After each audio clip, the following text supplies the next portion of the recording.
સતગુરુ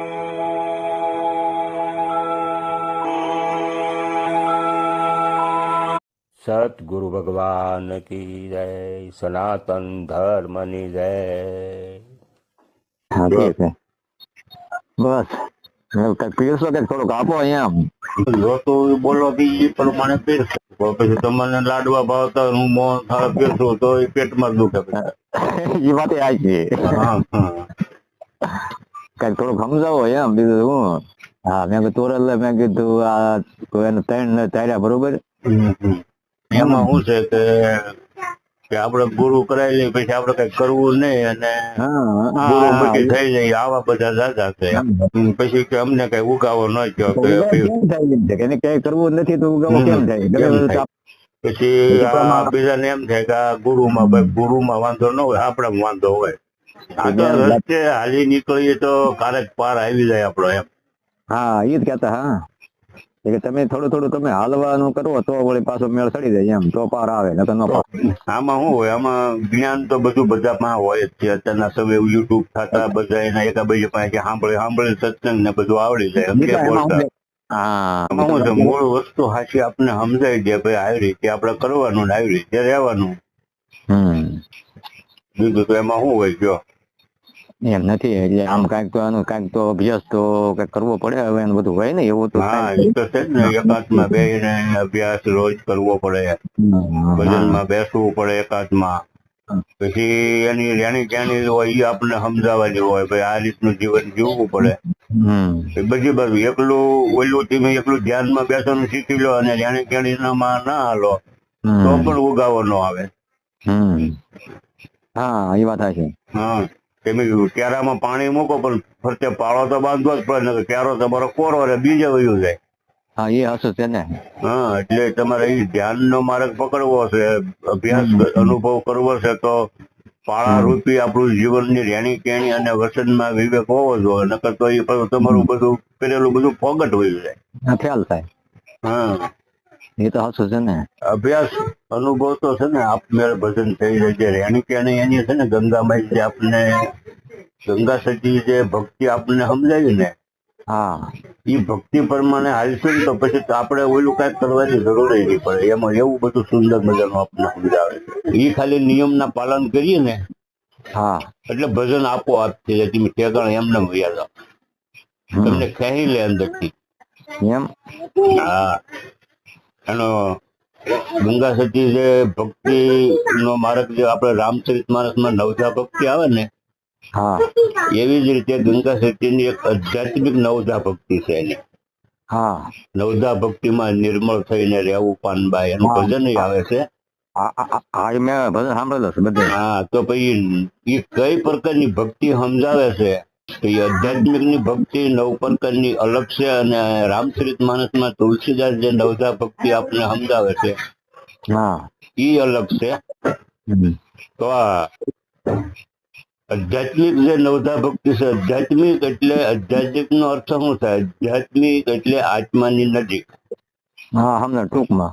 હા આત્માની નજીક જવું છે એને આધ્યાત્મિક કહેવાય. જે આત્માની નજીક જે રહેવા વાળો સાધક છે એ આધ્યાત્મિક કહેવાય. એટલે આધ્યાત્મિક ની અંદર જ્યાં સુધી સાધક ના ઉતરે ને ત્યાં સુધી પોતાની ઓળખ ના થાય. તો આધ્યાત્મિક ની અંદર જો તમારે ઉતરવું છે તો ગંગા સતી જે નવધા ભક્તિ બતાવી ને એ પેલા આપણે ધારણ કરવી પડે. તો એ નવધા ભક્તિ કઈ છે એ તો એનો મેં એક વિડીયો મૂકેલો છે. એ નથી મેં જોયો. એ તમને વિડીયાનું નામ આપું, ગંગા સતી પાનબાઈ ને ભક્તિ માર્ગ બતાવે. શાંતિથી સાંભળજો અને ભૂલાઈ જાય ને તો રોજ એક વખત સાંભળજો. એમાં જે 9 પ્રકારની મેં જે એના ઉલ્લેખ કર્યા છે, ગંગા સતી 9 પ્રકારના ખાલી શબ્દો જ મૂક્યા છે. પણ એ શબ્દોની અંદર હું કહેવા માંગે છે એ પાછું મેં એમાં ઉલ્લેખ કરીને આખો ચોખવટ કરીને મૂક્યું છે. સમજાય તમે કેમ નકર તો ન સમજાય ને એમ. ભજનમાં તો ખાલી શબ્દો આપે પણ એમાં આપણે સમજાય નહીં. હા ભજનમાં શબ્દો જ આવે બીજું કઈ ન આવે. હા શબ્દ ફોડવું પડે મારી પાસે. પછી શબ્દોને ફોડીને મેં આખો એમાં સત્સંગ મૂક્યો છે. એ ખાલી એક વિડીયોમાં જે 9 પ્રકારના જે ગુણ છે ને એ ખાલી સાધક અંદર જીવનમાં ઉતારી લે એને ઈશ્વરને ગોતવાની જરૂર નહીં પડે. ઈશ્વર એને ગોતતો ગોતતો આવશે. ક્યાંય તમે નવધા ભક્તિ નહીં પણ ગંગા સતીના 52 ભજનમાં છે એમાં ક્યાંય સાંભળ્યું હા કે 52 છે. ગંગા સતીના ગુરુ છે? એના ઇતિહાસમાં ક્યાંય સાંભળ્યું તમે ગંગા સતીના ગુરુ છે એમ? નહીં. કઈ નામ જ નથી ગંગા સતીના ગુરુ છે એમ. હા એ વાત તમે સાચી. પણ ગંગા સતીના 52 ભજનમાં ગંગા સતી આમ બોલ્યા, સીધું એમ જ કહે. હા એ પોતાની જ વાણી છે ને પોતાનો અનુભવ છે ને પોતાના જન્મથી પ્રાપ્ત કરેલી સાધના, જે ભક્તિ માર્ગમાંથી હાલીને જે પ્રાપ્ત કર્યું છે ને, હા એ આ નવધા ભક્તિ છે. ખાલી આ નવધા ભક્તિ આપણે જીવનમાં ઉતારી લઈશું ને, હા પછી સાધકને ઈશ્વર ગોતી લે એને. હવે ના એવું લાગે મારો લિંક નાખતો એ ભજન. હું તમને લિંક મૂકી દઉં હમણાં. હા એ વિડીયો તમે મેકેલો છે ને લિંક નાખી દેજો. હા, ને હકીકતમાં જીવનમાં આ વસ્તુ જ્યાં જે ઉતારશે નહીં ને, ત્યાં સુધી કાંઈ ન થાય. ત્યાં સુધી ગમે એવા સિદ્ધ ગુરુ મળી જાય તો જીવનમાં કોઈ ફરક નહીં પડે. હા વાત સાચી છે તમારી. એ તો બીજું તમે કેમ, એ તો એક આધાર છે. આધાર તો ચાલો રસ્તો બતાવે, બધું કરે, ગમે એવા સમર્થ સિદ્ધ ગુરુ જો મળી જાય પણ જીવનમાં જે આ આધ્યાત્મિક ભક્તિ નવધા ભક્તિ છે એમાં જો ન હાલે ને તો એને બધું જીવન એળાઈ ગયું, સમજી લેવાનું. કાંઈ કોઈ કરી નહીં દે.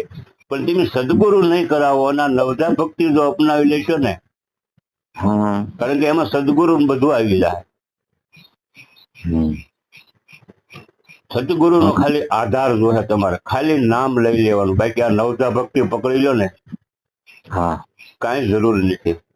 એની વગર શક્ય નહીં. પછી ભલે તમે ગમે એટલા ગુરુ કરાવો ને ગમે એને કરાવો, પણ જો આ જે ભક્તિ મેં માર્ગ બતાવ્યો છે એનું પાલન ન કરીએ ને તો એ કોઈ કામનું ન થાય ને કોઈ ઉગાવો પણ ન થાય. અને ઉગાવો આપણે કરવો નહીં પડે, આપમેળે થઈ જશે.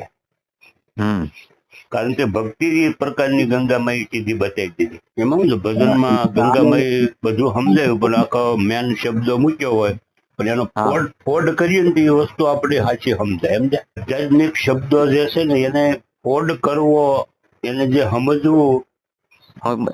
તમે કેમ ગુરુ મંત્ર આપે પણ એમાં કઈ તમે જપવાના છો બરોબર, પણ એનો કઈ ઉગાવો થાય નહીં તો કઈ નહીં ને એમ એ વાત તમારી સાચી છે, એમાં ખોટી નથી.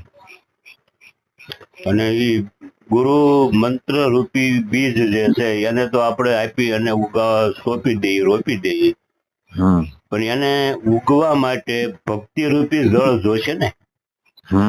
એમને કોરામાં વાવી દઈએ તો શું થવાનું? ચાલો ઉગે જ નહીં ને. હા, એટલે નવધા ભક્તિ અનુસાર એનું જળનું સિંચન થાય તો જ ઉગાવો થાય.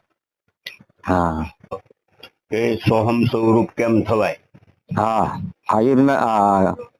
પછી વિધિ છે આપણે આધ્યાત્મિકમાં જે ગુરુ મંત્ર લઈને જે જપવાનું જે એકાંતમાં બેસીને જેમાં વિધિ આવી જાય છે કે સોહમ સ્વરૂપ કેમ થવાય. સોહમ એટલે આત્મા, કે આપણે આત્મા ભાવ ને આત્મા સ્વરૂપ કેમ બનવું, તો એની અંદર આખી વિધિ આવી ગઈ છે. પણ એ ખાલી વિડીયો એકલો મૂક્યો, પણ એની પેલા જે આ નવધા ભક્તિ તો પેલા અપનાવી જ પડે એમ. એમના ઉગાવો ન થાય. મેન વસ્તુ લેવી જ પડે તો જ એનો ઉગાવો થાય. તો જ ઉગાવો થાય. કોઈ પણ વસ્તુ એકલી કઈ હાલે નહીં. એકલા વસ્તુ છે એ જ્યાં હોય એમ પડ્યું રહે, એની સાથે કોઈ બીજી વસ્તુ હોય તો જ થાય. એટલે વસ્તુ આ બધી અલમોલ છે, પણ એને ઝીણી નજરેથી સમજી અને જો સાધક ધીરજ રાખી અને જીવનમાં ભક્તિ જો ઉતારે ને તો જ ઉગાવો થાય. બાકી તો ભક્તિ કોઈને દેખાતી નથી અને ગુરુ મંત્ર લઈ લે પણ ક્યાંય તમને ઉગાવો નહીં દેખાય. ભક્તિ તો કોઈને કરવી નથી. ને ગંગા સતીના 52 ભજનમાં તો આ ભક્તિ માર્ગ જ બતાવે છે ને વસનમાં હાલવાનું બતાવે. ક્યાંય જ્ઞાન નથી પીરસતા. ત્યાં પહોંચવા માટે તમારે કેમ રહેવાનું છે એ જ આપણને સમજાવે છે એમ, અને એ જ આપણે અપનાવવાનું છે. એટલે ક્યાંય જરૂર નથી પડી. હવે આ બધા લેવા માંડ્યા ગુરુ કરો, ગુરુ કરો. હું ગુરુ કરો? ભક્તિ કરો, ભક્તિ. એ થોડા તમે તો એ તો આધાર એક છે ને એમ કહું. આ ભક્તિ માર્ગમાં હાલી તો જ ખ્યાલ આવે. આ બધું છે ને, આ બધું બહુ વાણીમાં નહીં પડવાનું. જ આવે ત્યાં એક ગમે તે એક છેડો પકડી લેવાનો. સમજણ. અટવાઈ જાય આપણે. વાત આવી છે. ભલે બીજું કઈ ખોટું છે એવું નથી કહેવા માંગતા, બધું સાચું જ છે. હા આપણે એટલે શું કહ્યું, આપણે એક રસ્તે ગમે ત્યાં પકડવું એમ. હા આપણે એ તો પણ બરાબર જ છે ને. સ્ટેશન લેવું હોય ને હા તો ભક્તિ નવધા ભક્તિ રૂપી ગાડીમાં બેસવું જ પડશે, કોઈ પણ હોય. હા ત્યાં સુધી સીધા આપણે થઈ ન શીખીએ. હા આ બધું જ્ઞાનથી કઈ ઈશ્વર મળે એવો નથી. ભક્તિ વગર ખોટું છે. હા એમ હોવું જોઈએ. પછી જ્ઞાનથી કઈ ઈશ્વર નથી મળતો. હું કે નિસર્ગ તો હોવો જોઈએ ને, એમ ગમે વસ્તુ મારું છે તો તમને મારો ક્યાંક તો નિસર્ગ તો હોવો જોઈએ ને મારો અંદર, કે આ નિસર્ગ મારો આ રીતે છે એમ. મેં તને એમ કહું છું. આપણે ગોરખની એક વાણીમાં આવે છે હા કે જ્ઞાનની કિંમત કેટલી છે, જ્ઞાનથી કઈ મળતું નથી. ગોરખની વાણી છે, એ તો સિદ્ધ પુરુષો થઈ ગયા ને આપણે. હા હા એમાં ખોટું નથી, આ હાચું છે.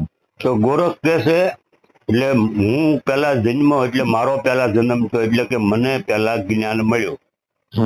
ગુરુ પાસેથી જ્ઞાન મળ્યું એટલે મારો નવો જન્મ થયો. અને પછી મારા મોટા ભાઈનો જન્મ થયો. અવળ વાણી છે, બરાબર સમજજો. આ ભક્તિ માર્ગ આવ્યો છે આ બધું. पहला जन्म मारा हुआ पशी हुआ बड़े भाई का, અને પછી મારી માં જન્મી, અને પછી મારો પિતા જન્મ્યો. બહુ દૂઢ રહસ્ય છે. જ્ઞાન ને તળિયે મૂકી દીધું. એનો કહેવાનો ભાવાર્થ એવો થાય છે કે મોટો ભાઈ જન્મો મારી પછી, પેલા હું જન્મો એમ કે છે ને. અને મોટા ભાઈ જન્મ પછી માતાનો જન્મ થયો, અને માતાનો જન્મ થયો ને પછી જ એને પિતાનો જન્મ થયો. એટલે કે પ્રથમ આપણને જ્ઞાન જે થયું છે, આ જે જ્ઞાન આપણને થયું છે કે ગુરુ સત્સંગમાંથી આપણે જે સાંભળ્યું ભાઈ ભગવાન પાસે જવા જીવન આવું આપણે હોવું જોઈએ, આવી રીતે ઈશ્વરની પ્રાપ્તિ કરવી છે, જે કઈ જ્ઞાન થયું છે એ જ્ઞાનથી એને વૈરાગ્ય લાગ્યો, વૈરાગ્ય પ્રાપ્ત થયો. વૈરાગ્ય છે જ્ઞાનથી ઊંચી ભૂમિકા છે. એટલે જ્ઞાનની ઉપર વૈરાગ્ય આવ્યો. જ્ઞાનથી એના પિતા ન મળ્યા. જ્ઞાન આવ્યું પછી એની વૈરાગ્ય પ્રાપ્ત કર્યો, અને વૈરાગ્ય આવ્યો પછી જ ભક્તિ આવે. ત્યાં જે જીવનમાં વૈરાગ્ય આપણે ન આવે ને ત્યાં સુધી આપણે ભક્તિ પ્રગટ ના થાય. હા પણ એ વાત તો હોનાની સેજ છે ને, જો આ બધી સમજે જેવું છે કે નથી. જો આ તો અવળવાણી છે. આ તો આપણે શબ્દનો ફોડ કરવો પડે અને સમજવું પડે. આપણી શબ્દ તમે કયો હવે શબ્દ એનો કેમ તને એનો એમ કરો તારે મેળ ચડે. પેલા જ્ઞાન વૈરાગ્ય અને પછી ભક્તિ આવી, ને ભક્તિ જયારે પ્રગટ થઈ ને પછી પરમપિતા પરમાત્મા એના સાક્ષાત્કાર થયા. જ્ઞાન થી નથી થતું, વૈરાગ્ય એકલો ફરીએ ને તોય નથી થતું, પણ ભક્તિ તો જોશે જ, એમ મેં કહેવા માંગે છે. ભક્તિ વગર કોણ સમજાવે? માં વગર કોણ કે આ તારો બાપ છે એમાં કોણ બતાવે? હા, માને જ ખબર હોય કે આ જ હાસો પિતા. હા એ વાત સાચી છે. હા, એટલે જીવનમાં આ બધું આપણે ઉતારવું અને સમજીને હાલવું. આ જ હાસો માર્ગ છે. તમે કેમ ગુરુ કરે, તમે કે શું કરવું? જો હાલો તમે ગુરુ ગમે એટલા કરાવશો તોય નહીં મેળ થાય. પણ હું તો એમ કહું તમારે ગુરુ કરવાની જરૂર નહીં પડે, ગુરુ તમને ગોતતો આવશે. જાઓ એમ. હા, હું તમને જે લિંક મોકલું છું ને એ તમે બરાબર શાંતિથી સાંભળજો. 2 લિંક મોકલીશ, એનું મંથન કરવું પૂરેપૂરું. હા, એવું જીવનમાં આપણે એ ગુણ ઉતારવા પડશે, મારું કહેવાનું એમ છે. હા થાય છે ત્યાં સુધી મેળ નહીં ચડે, ત્યાં સુધી મેળ નહીં પડે. તમારે ગુરુ ગોતવાની જરૂર નહીં પડે. એ વાત તમારે સાચી છે. શું કે મેન વસ્તુ થઈ જાય છે. એ વાત સાચી તમારી, ખોટી નથી, હોનાની છે. આવું આમ હોવું જોઈએ. મેન વસ્તુ પકડવી પડે. મેન વસ્તુ ન પકડી જાય બધું ખોટું છે. આજે તમને બધી વાત કરી, મેં શાંતિ હોય ને તો વાત તમારી યારે થાય મારે, એટલે અત્યારે મેં કીધું આપણે શાંતિ જાજો ભાગ આપણે કેમ જીવન જીવવું ને હું અપનાવવું છે જીવનમાં એ જ આવશે.